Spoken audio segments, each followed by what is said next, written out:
चलो पार्ट 22 ये दोनों हिसाब में ये अति महत्वपूर्ण है। तो पहले 6 देखो।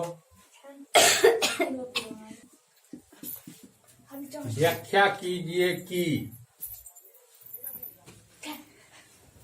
इतना भाज्य संख्या क्यों है। तो दी गई संख्याएं कितना है, दी गई संख्या बराबर 7 गुने 11 गुने 13, 7 गुने 11 गुने 13 जोड़ 13 पूरे को हल करेंगे तो एक संख्या प्राप्त होगा। कह रहा ये भाज्य संख्या क्यों है, यानी प्रश्न के अनुसार ये भाज्य संख्या तो है लेकिन क्यों है ये पूछ रहा है। तो हल करके देखो ना आ क्या रहा है भाज्य संख्या के रूप में। तो संपूर्ण में कुछ कॉमन भी दिखाई दे रहा है। 13 यहाँ गुना है, यहाँ भी गुना, ये गुना के रूप में है। तो ये 13 अकेले नहीं है बल्कि गुना के रूप में 1 है ना। अगली पंक्ति में अपने से गुने 1 कर दो ताकि तुम लोग को कॉमन समझ में आ जाए जल्दी। 13 को 13 गुने 1, अब दोनों में 13 कॉमन निकाल लो।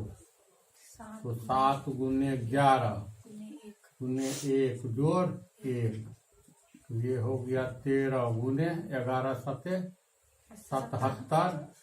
वो यहाँ हाँ प्लस है ना, 11 सते 77 जोड़ 1। तो 13 गुने 77 1 78।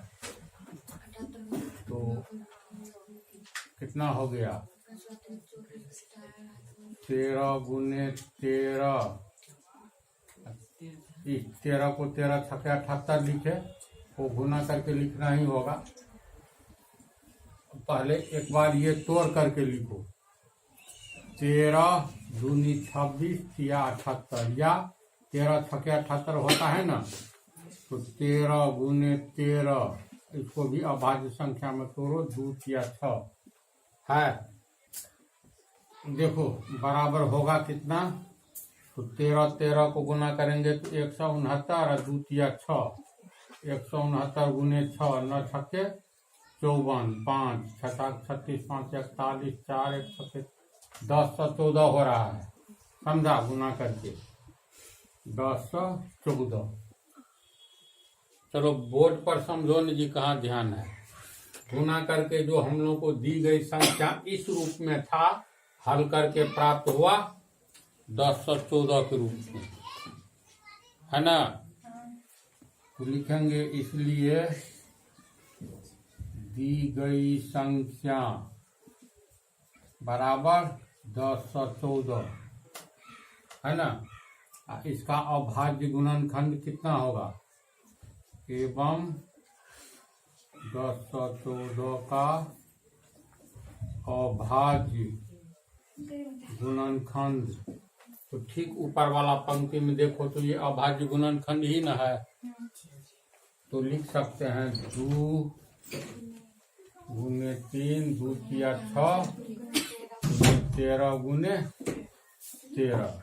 अब ये भाज्य संख्या, दी गई संख्या भाज्य संख्या है। क्यों है, क्योंकि भाज्य संख्या उसे कहते हैं जो एक और स्वयं से कटे। ये 1014 जो के रूप का ये रूप जो है, इसको हल किए तो हम लोग को जो 1014 प्राप्त हुआ है। तो ये 1014 किस किस से कट रहा है, 2 से भी कट रहा है, एक और स्वयं को छोड़कर 2 से भी कट रहा है ना। 2 से भाग देंगे तो आराम से कटेगा। 3 से भी, और भाज्य गुणनखंड के एक गुणनखंड से कटेगा। बोलो तो कोई भी संख्या किससे पूर्ण रूप से विभाजित होता है, अपने अभाज्य गुणनखंड से। जैसे देख लो 24 को कौन कौन सी संख्या पूर्ण रूप से विभाजित कर सकती है। तो इसको 2 से भी काट रहा है, 3 से भी कट रहा है, 4 से भी कट रहा है, 6 से 8 से 12 से। और 24 हमसे पहले पंक्ति सुनो, एक बहुत महत्वपूर्ण चीज तुम लोग को इसके बाद यही बतला देंगे, लिखा भी देंगे।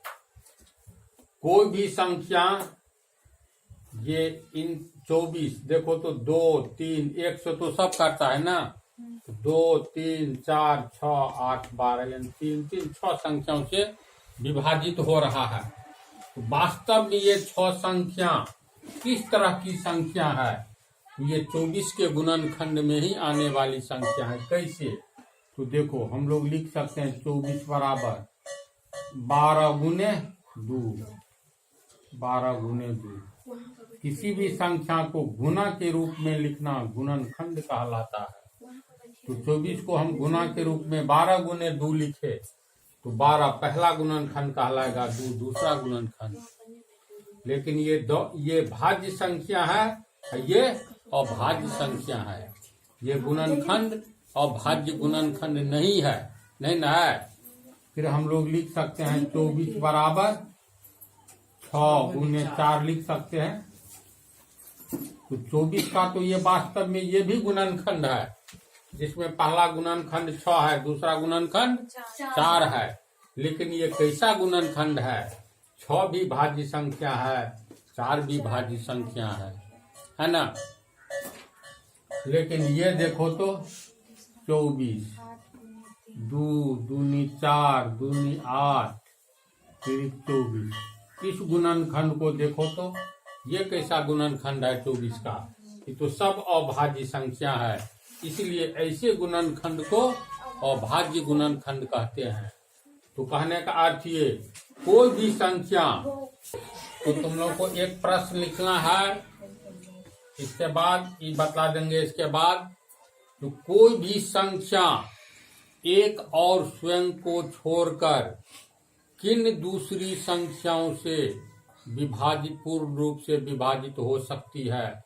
तो इसका आंसर है, कोई भी संख्या एक और स्वयं को छोड़कर अपने गुणनखंड से ही विभाजित होती है और किसी दूसरे से नहीं। जैसे 24 का गुणनखंड में 6 और 4 आता है ना, तो 6 चौका 24,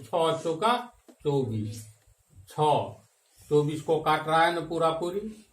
6 इसके गुणनखंड में आता है, 4 भी आता है गुणनखंड में, 2 भी आ रहा है, 3 भी आ रहा है ना।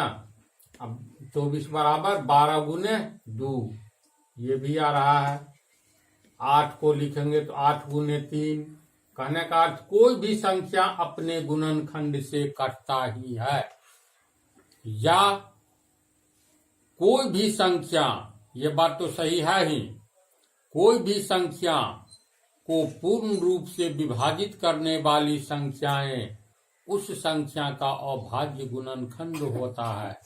पता है ना, जैसे 24 को विभाजित, पूर्ण रूप से विभाजित करने वाली संख्याएं, उसका गुणनखंड तो है ही भाज्य गुणनखंड। इसके अलावा अभाज्य गुणनखंड भी होता है। जैसे 2, 24 में भाग 2 बार आएगा, 3 से भाग 2 तो 8 आएगा। तो ये बात इसीलिए बोले, तो अब तुम लोग इस हिसाब में देखो।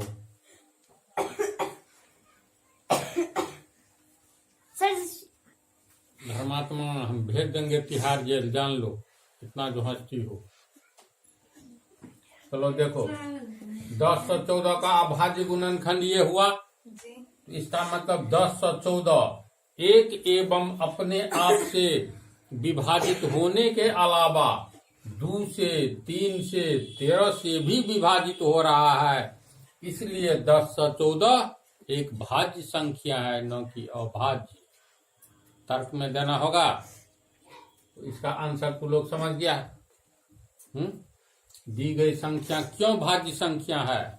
इसलिए भाज्य संख्या है, दी गई संख्या हमें 10 से 14 के रूप में प्राप्त होता है, जो एक और स्वयं के अलावा 2, 3 एवं 13 से पूर्ण रूप से विभाजित हो जाता है। इसलिए 10 से 14 एक भाज्य संख्या है। समझ गया? तो चलो तू लोग लिखो, हम यहाँ लिखते हैं। देखो इसमें 2 क्वेश्चन छिपा हुआ है। दूसरा व्याख्या कीजिए कि ये वाला तो बना दिए, ये वाला भी कहता है एक भाज्य संख्या है, यहाँ से यहाँ तक जो दिया है भाज्य संख्या है, क्यों है, ये बना लोगी ना तो लो। तो चलो अब जो है question number 7 and very very important question. ये क्वेश्चन समझाने में टाइम लगेगा, इसलिए इसको अगले पार्ट में रहने दो, 23वां पार्ट में।